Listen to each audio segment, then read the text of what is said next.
অন্য দিনগুলির মতন যদি নিরামিষ দিনগুলিতেও ডিনারে থাকে কিছু স্পেশাল, তাহলে কেমন হয়? চলুন তো বানিয়ে ফেলা যাক কিছু নতুন রেসিপি। আজ বানাবো no onion no garlic cheesy aloo paratha. প্রথমে আলুগুলোকে দুভাগ করে কেটে নেব। তারপর একটি কুকারে আলুগুলো দিয়ে কিছুটা জল দিয়ে ঢাকা দিয়ে দেব। তারপর গ্যাসটা জ্বালিয়ে কুকারটা বসিয়ে 4টে সিটি হওয়া পর্যন্ত সেদ্ধ করে নেব। দেখুন খুব ভালোভাবে সেদ্ধ করা হয়ে গেছে।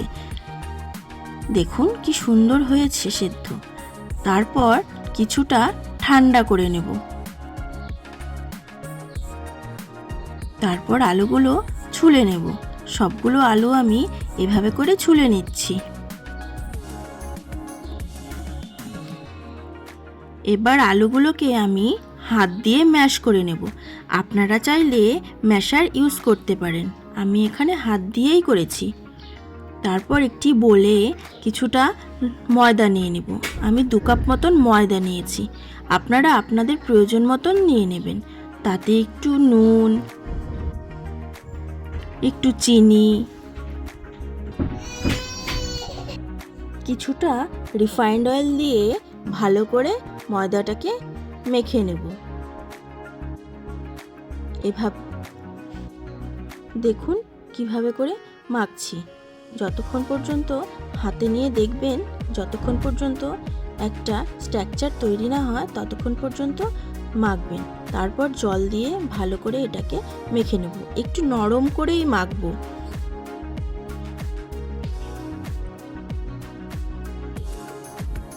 মাখা হয়ে গেলে কিছুটা তেল ওপর দিয়ে ব্রাশ করে কিছুক্ষণের জন্য ঢাকা দিয়ে সেটাকে আমি রেখে দেব। এবার চলুন বানিয়ে ফেলি একটা মশলা। খলে কাঁচা লঙ্কা আদা দিয়ে কিছুক্ষণ বেটে নেব। তারপর টমেটো কুচি করে নেব। আমি একটা টমেটো কুচি করে নিয়েছি। কড়াইতে সর্ষের তেল দিয়ে তাতে আদা লঙ্কা বাটা আর একটা শুকনো লঙ্কা দিয়ে দিয়েছি। তারপর কালো জিরে, কিছুটা হিং ফোড়ন দিয়ে কিছুক্ষণ ব্রাউন হওয়া পর্যন্ত ভেজে নেব।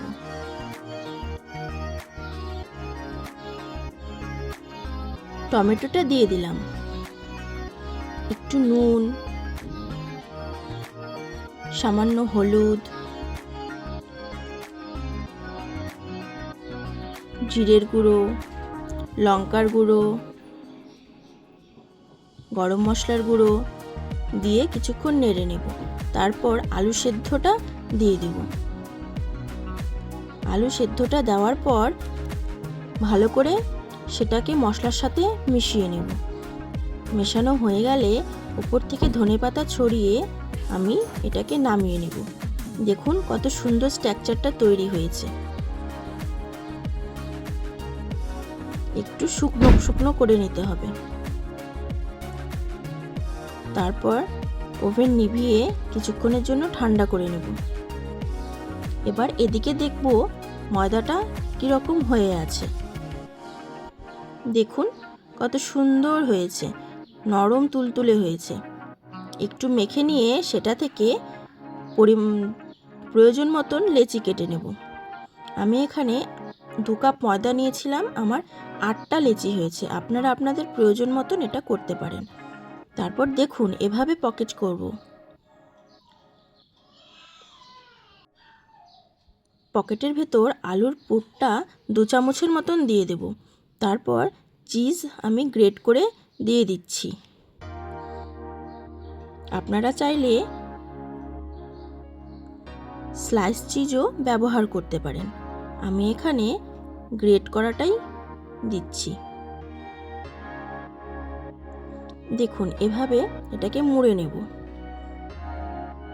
হালকা হাতে মুড়তে হবে যাতে আলুর পুরটা বাইরে না বেরিয়ে আসে। এবার হালকা করে বেলে নেব। দেখুন হালকা হালকা করে বেলে নেব।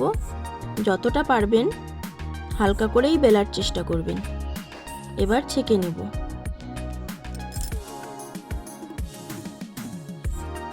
দু পিঠ ভালো করে ছ্যাঁকা হয়ে গেলে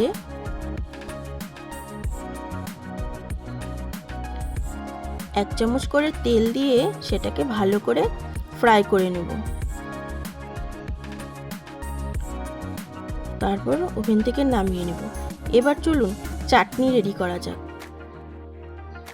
দুটো টমেটো, কয়েকটা লঙ্কা আমি প্রেসার কুকারে সেদ্ধ করে নিয়েছি।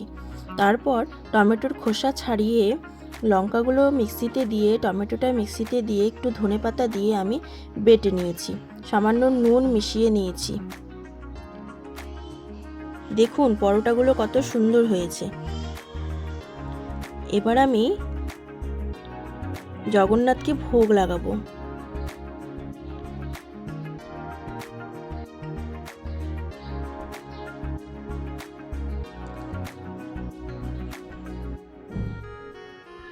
ভোগ লাগানো আমার হয়ে গেছে। চলুন এবার সকলে মিলে স্যালাড দিয়ে, সস দিয়ে খেয়ে একসাথে বলি হরে কৃষ্ণ।